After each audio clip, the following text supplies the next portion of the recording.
तां वन्दे गुरुपरम्पराम्। ॐ भद्रं कर्णेभिः शृणुयाम देवाः, भद्रं पश्येम अक्षभिर्यजत्राः, स्थिरैरङ्गैस्तुष्टुवागुं सस्तनूभिः व्यशेम देवहितं यदायुः। स्वस्ति न इन्द्रो वृद्धश्रवाः, स्वस्ति नः पूषा विश्ववेदाः, स्वस्ति नस्तार्क्ष्यो अरिष्टनेमिः, स्वस्ति नो बृहस्पतिर्दधातु। ॐ शान्ति शान्ति शान्तिः। ॐ सहना भवतु, सहनौ भुनक्तु, सह वीर्यङ्करवावहै, तेजस्विनावधीतमस्तु मा विद्विषावहै। ॐ शान्ति शान्ति शान्तिः।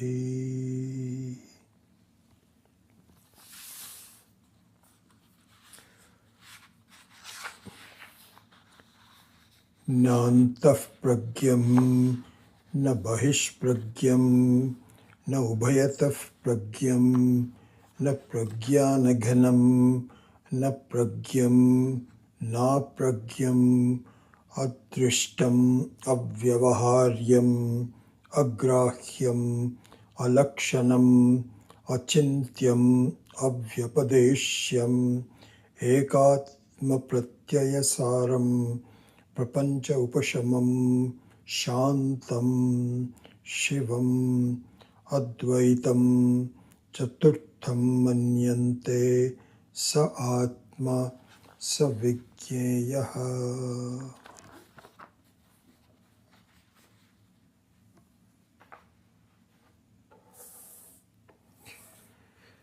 So if you recall, when we started this series of classes of Mandukya, Karika, 87 weeks ago. Today is our class number 87. That's amazing. That I had mentioned to you that I intended to not just do the specific review of the mantras and shlokas of this Mandukya and the Karika, but hoping for a broader review of the entire Shastra, as though it's a course. If you recall, I had made that sankalpa, and this is why it is taking so long. So in that spirit, a week back, I was reviewing some passages in the Brahma Sutra Bhashya book by Swami Akhandananda, when it occurred to me to formulate the question based on something that Swami Akhandananda had actually mentioned in the Bhashya, in his commentary to the Bhashya, that I would formulate this question that I placed before you. Why is it that Ishvara has created so many problems in life? So I see that about a dozen of you have responded in the last week.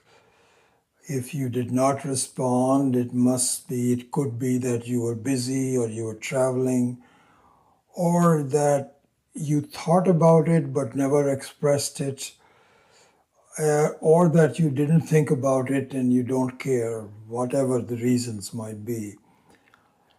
But the answers that came, I was very impressed by in reviewing them. Some of them were very short, some of them were more detailed. But in any case, all of the answers made sense to me. and showed me that your understanding of the subject matter that we have been doing for the last few years is very good. None of you really made anything that was, I could say, oops, this person doesn't understand. None of that. Having said that, none of you gave the answer that I was looking for, that I was expecting. I wouldn't say I was expecting, but I was looking for. Maybe that's the better way to do that. It's not that I'm disappointed. No, really not. It's just part of the learning process that we have to go through. That's what made me ask this question from you. In reviewing my question, I might have rephrased it a little bit. Instead of saying, Ishvara, why did Ishvara create the problem? I might have said, why are the problems created? Why are there so many problems in life? And you might have given me a slightly different answer, I don't know. But be that as it may, in reviewing your answers, an illustration came to my mind, an example, in the way I would explain this to you.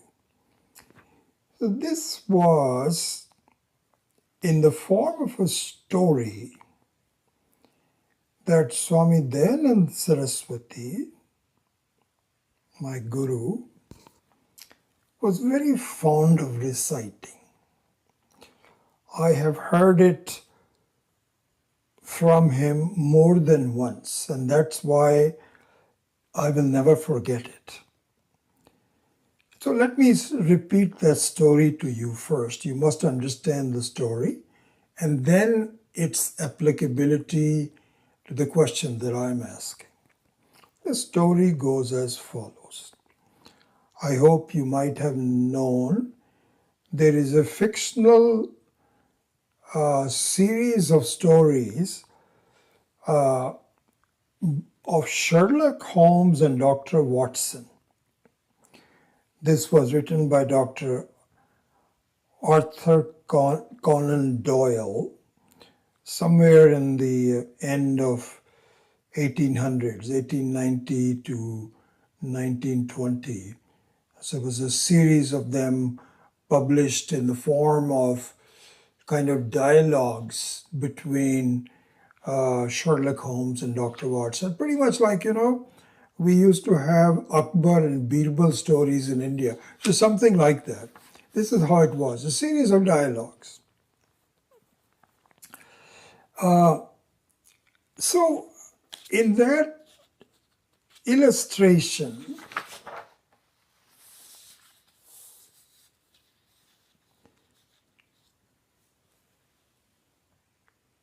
the relationship between Sherlock Holmes and Dr. Watson was that of a teacher and maybe a student or an assistant.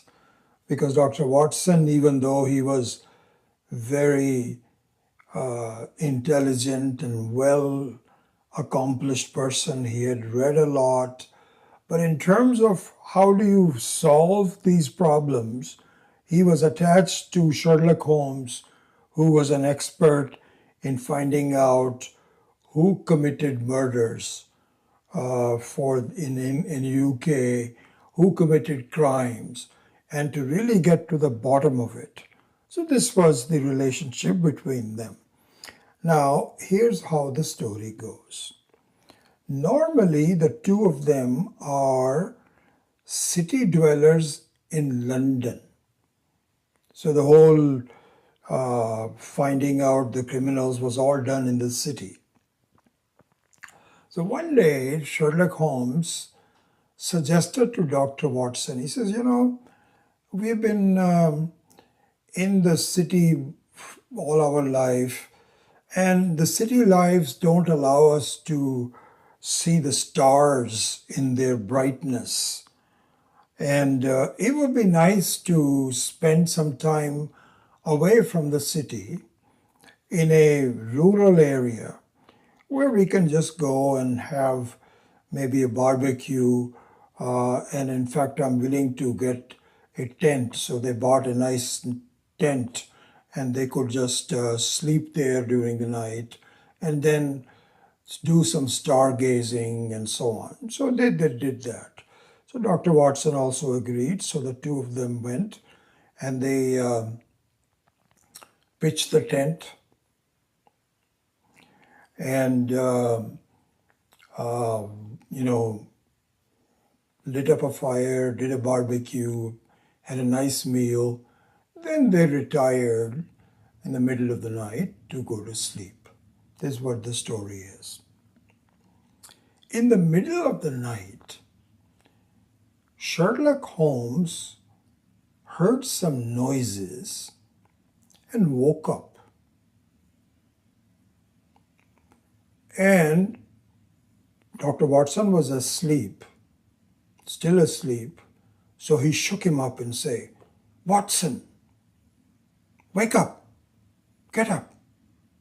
So Watson was still very sleepy, and so he says, "Why, what's happening?" He says, "Wake up, wake up. See what's happening. What do you see?" So Dr. Watson was lying down in his sleeping bag. He looked up and he saw beautiful stars. And so he says, "What do you see?" So he said, and he was quite a informed person. He knew astronomy. So he started to recite. He said, "I see the Milky Way on the left-hand side over there, and these are the Big Dipper." And Sherlock Holmes was sitting like this and saying, "Yes, what else do you see?" So he kept talking about the details of, all the sky and what part of the year it was and so on and so forth. Holmes was just aghast at him. He was not listening to a word that he was saying. And Watson was saying, "I don't know why you are asking me to do that in the middle of the night." Finally, Sherlock Holmes said, "You fool, don't you know that somebody stole our tent in the middle of the night while we were sleeping?"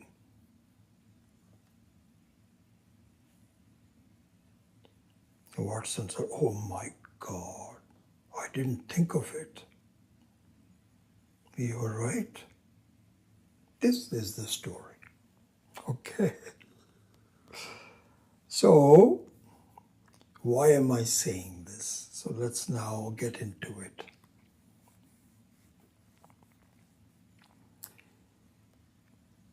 You were giving me all the right answers. If I just review it, you just absolutely did the right thing. That Ishvara did not create the problems. It is just a Srishti. I am looking at the Srishti in a way that I feel there is a problem. That's not Ishvara's fault. In fact, there is no problem. It is just the way. You're doing all the right, you're saying all the right things. It's exactly like Watson was saying very accurately. Here's the Milky Way, here's the Big Dipper, so on and so forth. Very erudite, very well informed, etc., etc. But there is something else that Sherlock Holmes was asking for. And this is what we have to see. Okay? So,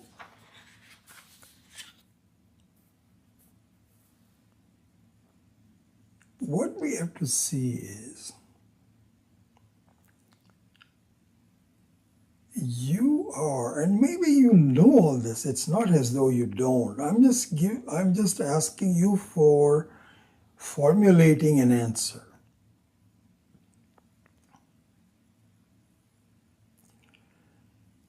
The situation is that whether Ishvara did it or not, that's a separate point.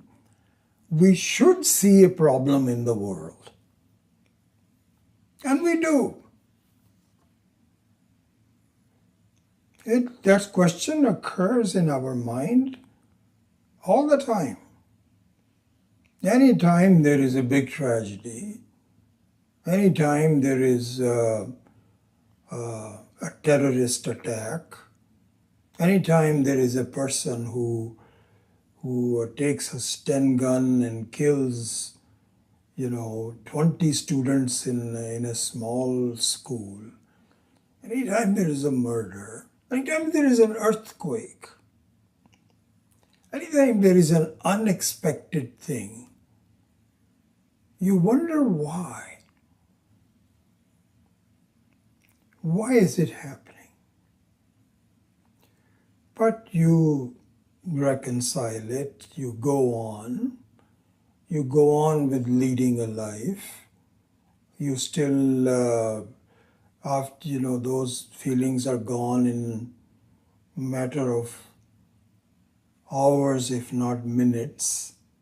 And then you turn on your favorite show on television, you go on with it. You make plans to go and visit, go on, make trips. All that goes on and on and on. This is what happens in our life. In between, you also do some studying. But your relationship to the world goes on. Swami Kandananda says, first of all, don't pretend there is no problems. You can't say, this Vedanta says that it is all the mithya, and I am just trying to understand it and do viveka, vairagya, etc. You study Shatka Sampatti, all those kinds of things. You study books and you make notes and so on and so forth. But in the meantime, life goes on. This is what happens. So Vivekananda says you're missing the point. You're missing a point. Just like Watson was all accurate in describing the bright stars, but he was missing a point. That the whole tent, the reason I'm seeing is because the tent is missing.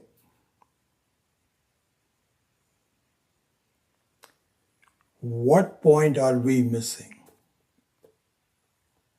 This is what we have to understand. It's a very, very, very important point, very advanced point, and something that we cannot talk unless you are an experienced student who's been studying for a while.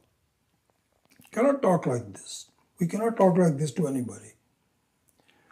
But within us, we need to really see this very clearly. What is it that we need to see? Now I can bring Ishvara back into it. There is a reason. I mean, when I heard that and I thought about it, it just made complete sense to me. And there's quite quite an elaborate discussion of that in the advanced of teachings of Vedanta, which is this. Ishvara, the possibility of having huge problems, of having unexpected calamities, of unexplained terrorist attacks, of unwanted huge earthquakes. You can club all of them into problems of life. Don't ignore them. There is a message. Don't ignore them. You cannot say, I don't know, and let Ishvara take care of it and so on. Of course he's going to take care of it. Are you going to take care of it? No. So of course Ishvara is going to take care of it. But it is the attitude that Vedanta, the Acharyas are pointing out. Don't ignore it. These are serious problems. So what should I do?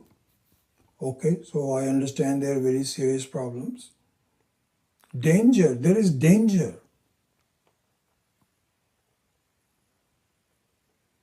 The reason there is the possibility of serious problems, of danger, is you should turn to where there is no such problem, no such danger.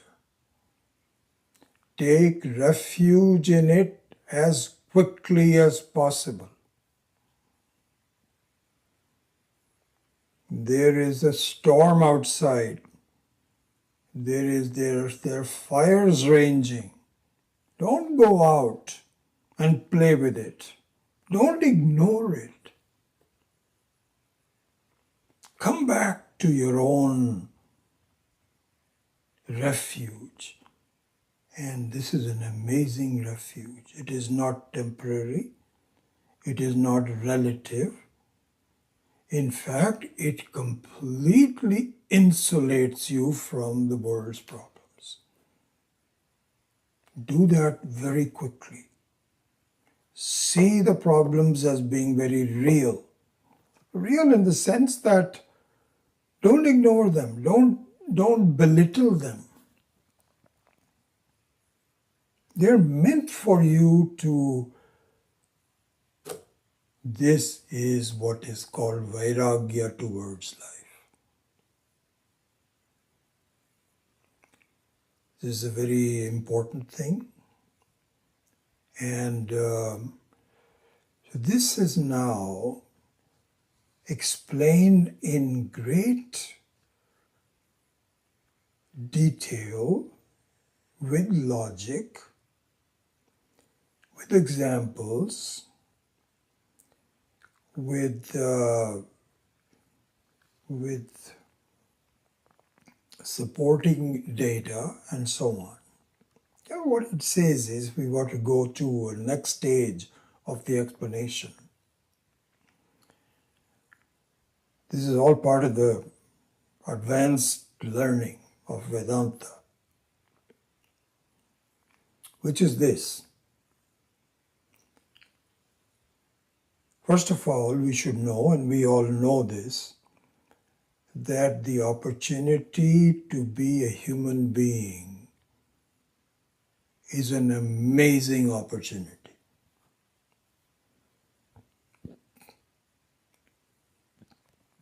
Manushyatvam durlabham viveka chudamani. We don't know after how many lives. This is not just an ordinary thing, because we are, as human beings, a very, very small fraction of the species that are living beings. Literally. If you were to count all of the living beings, they're all Ishvara's creation. There are literally billions of them. They're so large that we don't even know about them. I read somewhere, I can't remember where, it says that the scientists have now reached a point um, of identifying the number of species that are living on the earth to a large degree. But we are not even scratching the surface as far as the living beings that are underneath the earth and underneath the sea, in the sea. It's a very small percentage that have been identified by the scientists. So the point is that there are billions of species, and the human being is one of them. How rare it is. The reason of the rarity is this is called a jiva. If you were to define the jiva as a human being for the time being,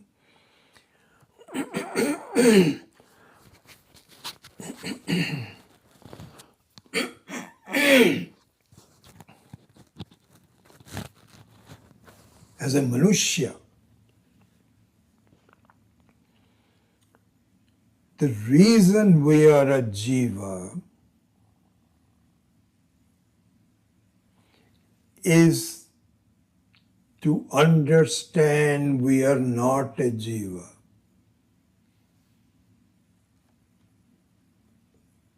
This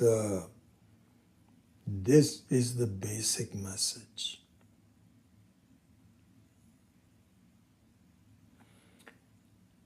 Jivatvam is not to live like a jiva, but to discover that I am not really a jiva. Only the Manukya can do that.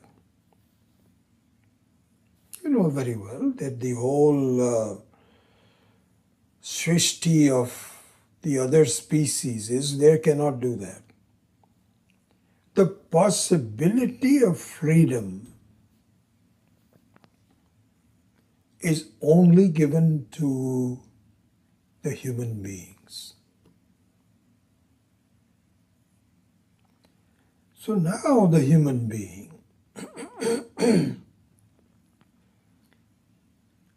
the reason for living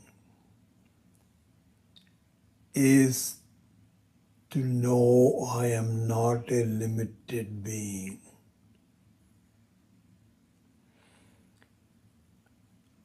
The reason that we are parichinna vastu is to discover that we are aparichinna vastu. And in the Bhagavad Gita also this is explained.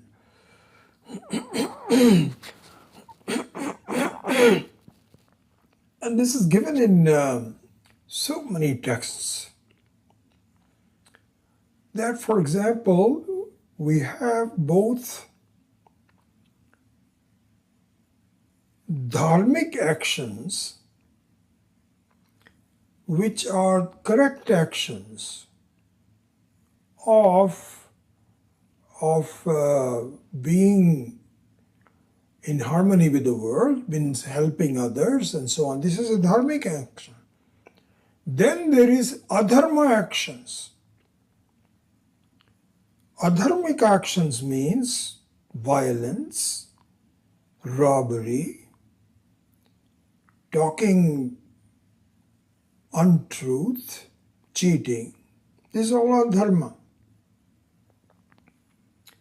And it is very obvious that for having a peace of mind, I should give up adharmic actions. This is very obvious. It doesn't take long. But it is less obvious that I should even give up dharmic actions.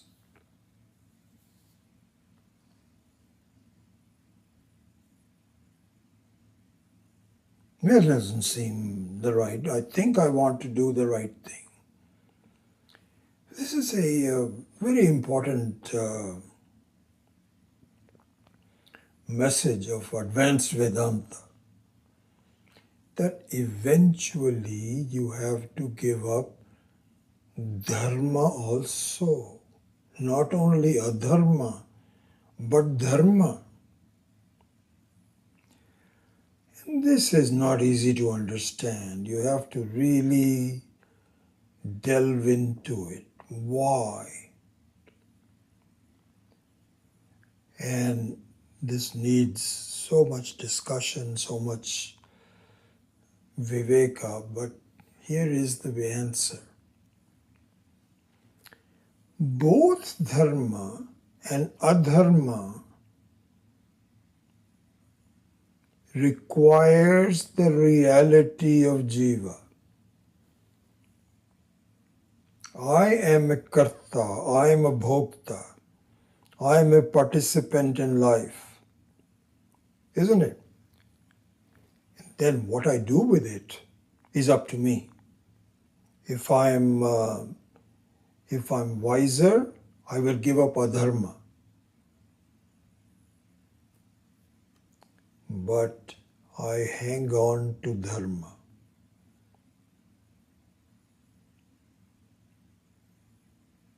I need to give up even the dharma. Why? Because I will not understand I am not really a jiva until I even give up dharma.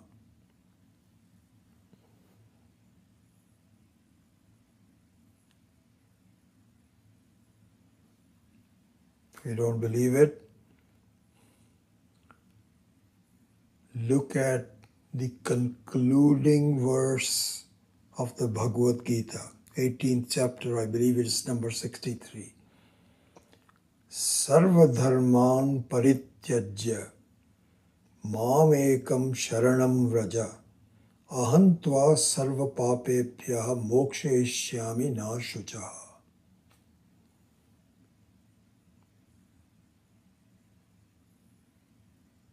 So here there are many commentators that interpret sarva dharman parityajya from sarva karman parityajya. And that's not wrong. So they take dharma and karma equally.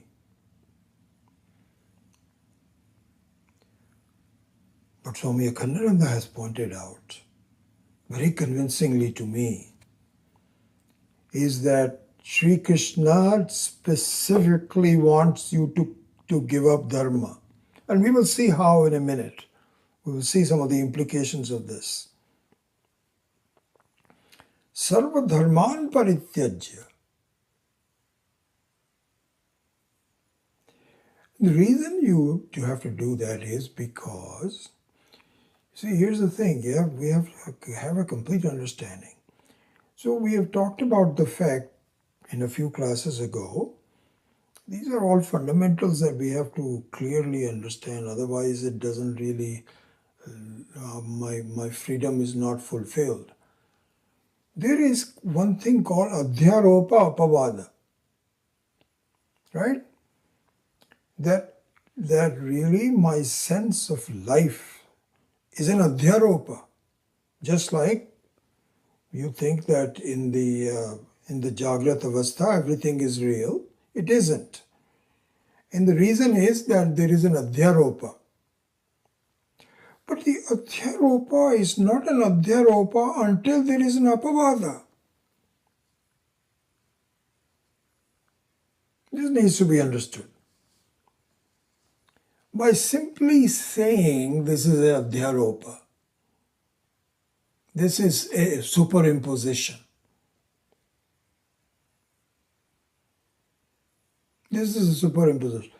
If I can digress for just a second, I'm just reminded of once I start thinking about Swami Dayanandaji's teaching and so on and so forth. Some other things came up, but in this context of the Adhyaropa and Apavada, one of the examples of Swami Dayanandaji comes to mind. And that is that there was a bird catcher. And what he would do is that he would spread a netting in such a way that the birds would get entangled into it, and he would come in the evening and take that away and catch all the birds, kill them, or whatever he does. So out of them, there was one wise bird who had seen what is happening. So his job was to tell all the other birds and warn them about this hunter. And the way he would do that is he would speak up and say, "Be careful, the hunter is coming. Be careful, the hunter is coming. Be careful that the hunter is coming." This is what he would do. So this is called Adhyaropa. Adhyaropa means there is some problem, something is there. But he was so busy talking. And this is dharma because he was helping others. So it is dharma, it is not adharma. It is actually dharma. But in the process, this is Swami Dayanandaji's example I'm telling you, all of this came back to me when I was just thinking about this class. So he said, he kept on saying, "Be careful, the hunter is coming. Be careful, then the hunter is coming." In the meantime, and they are all in there, they're in the net where he's talking. The net has some openings so they can actually fly in and out. But in the net he's saying, "Be careful, the hunter is coming." The hunter came and took them all away, including the guy who was saying it.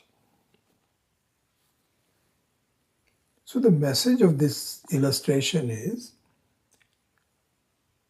you are not successful in recognizing Adhyaropa until you do the Apavada. Just think about this. This is a very important thing. In other words, Viveka is not fruitful until you do Vairagya.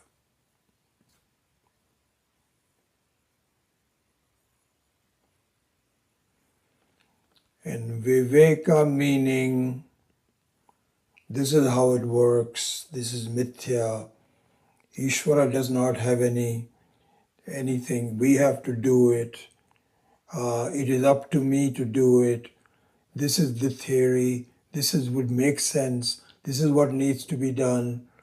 We keep on repeating it. It's just like saying the hunter is coming, the hunter is coming, be careful, the hunter is coming. Life goes on. And when the very said, okay, that's my life, it's my problem, I shouldn't have looked at it this way. First you are saying, I don't look at it this way, and then at the end of the life you say, I shouldn't have looked at it this way. But you get caught. And it is all because you are very good at understanding Adhyaropa, but you superimposition, but you did not remove it while you were alive. And why didn't you remove it? Because you said, these problems are really not my problems. They're they're the world's problem. Ishvara will take care of it. I have nothing to do with it. So I should just continue go on. What's the next program on television? Let's go to another trip outside. I'm okay. It's all right. Everything is okay. And another thing you say is that the world needs me. That's another thing. See, these are all beautiful excuses that we build up. It's like this bird who was saying, I'm doing all the right thing, the hunter, I'm warning everybody. Don't get caught with the hunter is coming. I'm doing all the right things. What else do you want me to do? I'm a bird. So similarly, we have excuses to say, the world needs me. Everybody, because I have a family, they all need me. I cannot just leave them. Nobody's asking you to leave it. This is sort of an attitude. So I feel that, no, everybody just I have to do what I have to do. It's my life. Remember that story about the robber? And I believe maybe my memory is not that good. I think it was Vishwamitra. So this was the robber who would kill all the wayfarers that would pass by the road in front of his village. So he was an ultimate killer. He would not leave anybody. And he would say, Mara, Mara, Mara, Mara, Mara, Mara, Mara. So one day there was a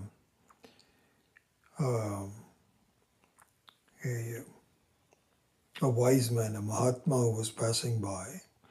So he says, I have to kill you. And so the Mahatma said, why? Why are you killing? Why are you doing this adharma? So he says, well, this is part of my life. This is why I don't know what else to do. And my family needs me. I've got a wife. I've got some children to take care of. And this is the only way that I make a living, because I make some money out of killing people, and whatever valuables they have, I confiscate them and so on. So he says, is this not an excuse? He says, no, this is a fact. I'm telling you, because how else will my family live? So he said, okay, let's do this. You and I go and ask the family if you're doing the right thing. So he says, okay, that's a fair deal. So they both go, and the wife comes out, and Mahatma says, this guy says that he's doing it for you. She says, oh my God, absolutely not. I've been telling him, why do you have this life of adharma? I don't need it. I'd rather starve. You are creating papa for yourself and for me? No, absolutely not. This guy was shocked. And so you know how the story goes, that All he could say was Mara, Mara, Mara. So this Mahatma told him, okay, keep on chanting this, stop the killing. But now just say continuously, just say Mara, Mara. If you keep on saying it, begin to see that Mara, Mara, Mara, Mara, Mara, Mara. You hear Rama, Rama, Ram, not Mara, Mara, Mara. Mara, Mara, Mara, Mara, Mara, Mara, Mara. Swami Dayananda used to say that. This is what said is in the Bhagavad Gita. That even if you are doing Mahapapa, if you were still just change your ways, you're done. If you're done, it can all, you can wake up. So therefore, don't give the excuse. It's an excuse. That, my family needs me. I need to go on with my life. I can't give up. Nobody's asking you to give up. We're not saying as you should take sannyasa. But this is more of a mental sannyasa. Where is your attention? If your attention continues to be towards studying Vedanta and talking about how Ishvara doesn't do anything, human beings are responsible. This is just like watching. It's all theoretical stuff. What is it? Have you done the Appavada? Have you really understood what you need to do? Why are you exposing yourselves to problems? Take refuge in your own self. Oh, I don't know how to take refuge in my own self. Oh, that's a separate problem. This is the problem. So this is all poppycock.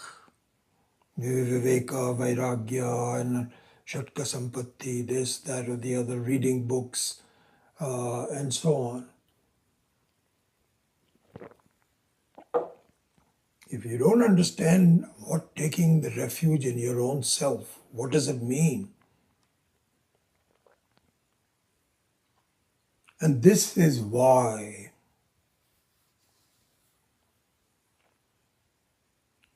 the problems of life are given to you, my dear.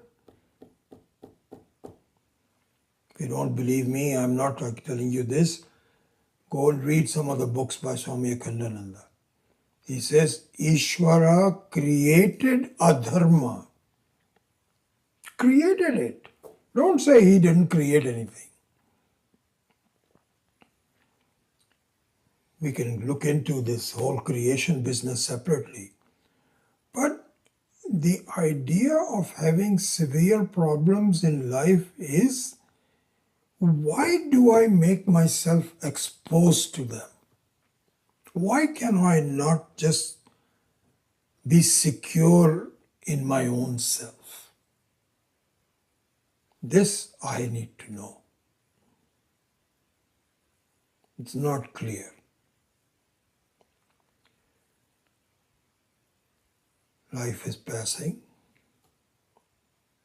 With each day, there's one less day to the rest of the life to live. But I just keep on doing normal things. Even dharma. You go to temples, you do puja, and you go to tirtha sthanams, normal life.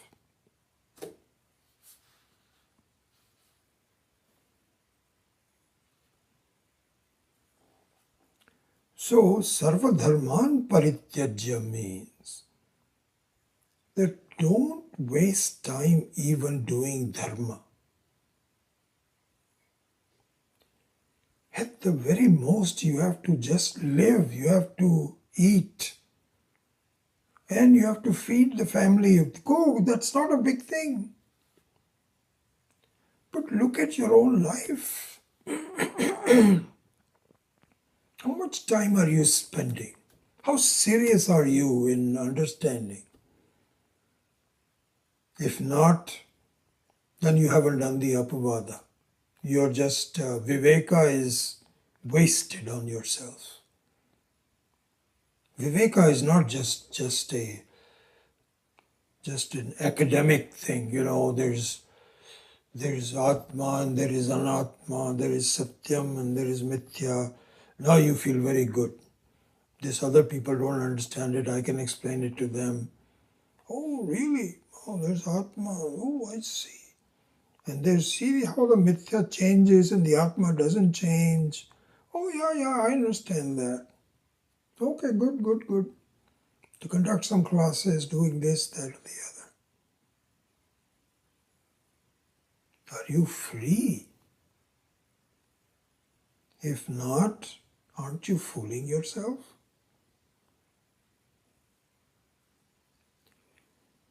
So here, the important message to take, really,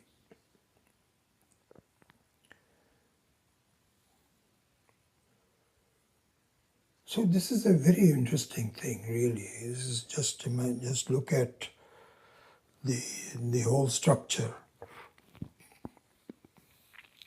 and you pretty much know this, but just to revise it, this whole creation, so-called creation, Shrishti,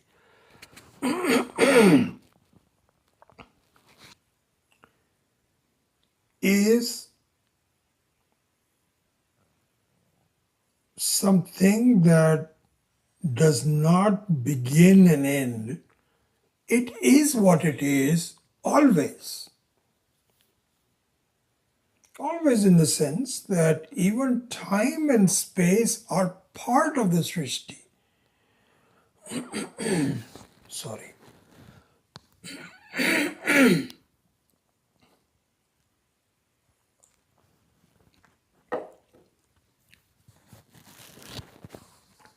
Time and space are also part of the Srishti. It's not as though time and space are complete parameters within those that the Srishti comes in. No. It is just the way it is. Time is also part of it. Space is also part of it. Vastu is also part of it. You are always been there. And you will always be there. The whole thing will always be there. Then, given this, what should I do? What's going on? Okay. This is just a beautiful cosmos creation. The only thing is, if your understanding is that I am just a limited being, that is an error that creates dukkha, a sense of sorrow in your mind. Sorrow is a very rather strong word. It doesn't mean sense of problems. And eventually sorrow, because when death approaches, then simple problems become sorrow. If you believe you're an isolated, individualistic being, limited being, parichinna vastu, you've got problems. If you see that you are not parichinna, You're not a limited person. You have joy. The whole life is to discover that I am not parichinna. The reason you are being created as an advanced parichinna is to eventually discover that your thinking that I am a limited being is a mistake. Everything has to do with this. Otherwise, there's no change. Nothing needs to change. It is what it is. The whole Srishti is just makes sense. So therefore, the creation of Jiva is to discover, as I said, that I am not a Jiva. The creation of Dharma is to know that Dharma alone is not enough. No excuses. I need to discover and I need to commit and to be serious and to really follow through with this understanding. If not, then who knows what the next life would be, how long it would take. This is the reason why. So in summary, this is the reason why the so-called serious problems are created. Every time you turn the TV on,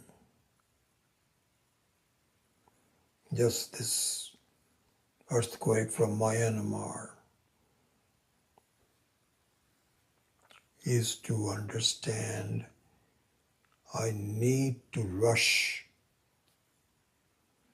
and make myself secure, because that is the reason why the problems are created.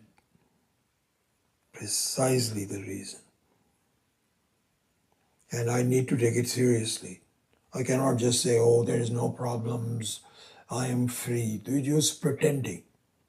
You are pretending. But if you're serious, then you will see this as a problem and renew the efforts to regain your own,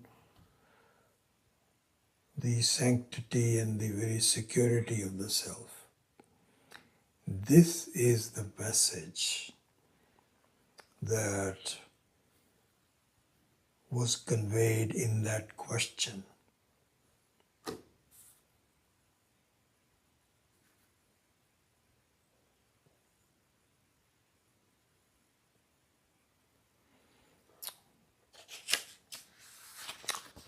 All right. So with that we will begin. We'll resume the 7th mantra, but I thought that it will be a detour to examine that question.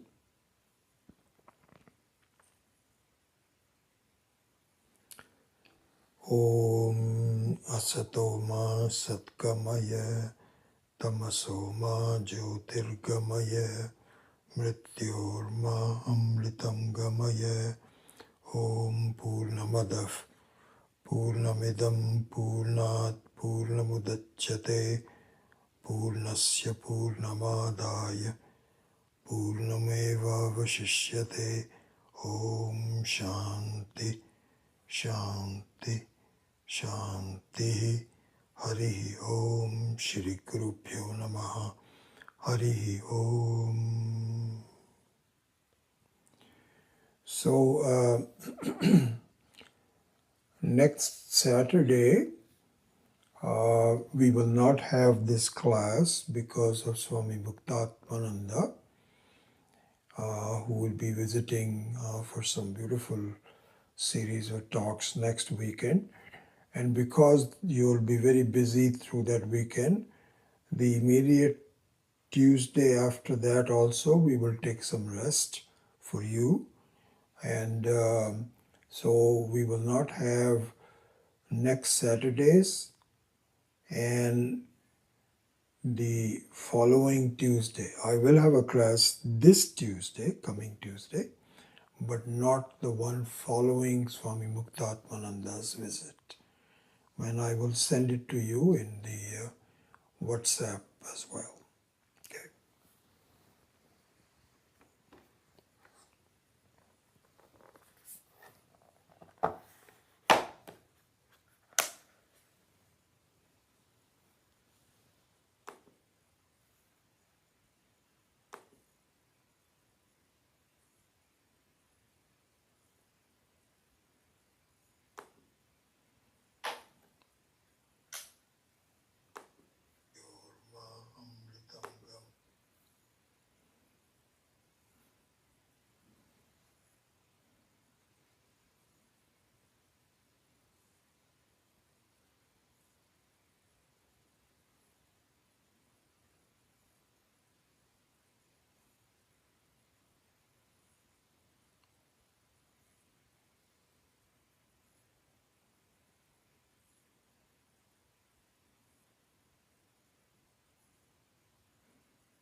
There was one similar additional story that I think I've told you that a couple of times, but it also makes sense in this context. And this is this is a story I recounted in our October retreat also back in Los Altos. So the story is that there was a husband and wife that had a pet parrot in their home, and it was a talking parrot, very valuable. But because he was so valuable, he was kept in a cage and not allowed to escape. So one time this couple was going to meet and a Mahatma, and so the parrot said, "Where are you going?" He says, "We're going to go take some advice from this Mahatma." So he says, "Can I ask you a question about the freedom that you can ask them?" So he says, "Yeah." So he said, "Ask the Mahatma, how do I gain freedom?" So this couple goes to Mahatma and he asks the Mahatma, "Sir, the parrot asked, how do I gain freedom?" So as soon as the Mahatma heard that, he had a swoon and he fell down and just lost his, apparently, the consciousness, the outward consciousness. And they all tried to revive him and so on. Nothing would happen. Finally, this couple came back. And so the parrot said, "Did you ask him this question?" He says, "You fool, we shouldn't have listened to you. Your question was made the Mahatma swoon and just lose his consciousness. So you're the one who's responsible for it." So he says, "He did that?" He said, "Yes, that's exactly what happened." So the parrot, I think he may not have done it right away, but next morning when he woke up, he just pretended as though he was dead. And they tried to wake him up and so on. He will not wake up. So they opened up the cage and just threw him away. And of course he flew away saying, "Thank you." That was the message. So there the message is that somehow we are in cage because we think we are very useful to the family. We are very useful to the friends. When in fact it is our own problem. as we recounted in the case of the Vishwamitra story. So that story also is relevant here.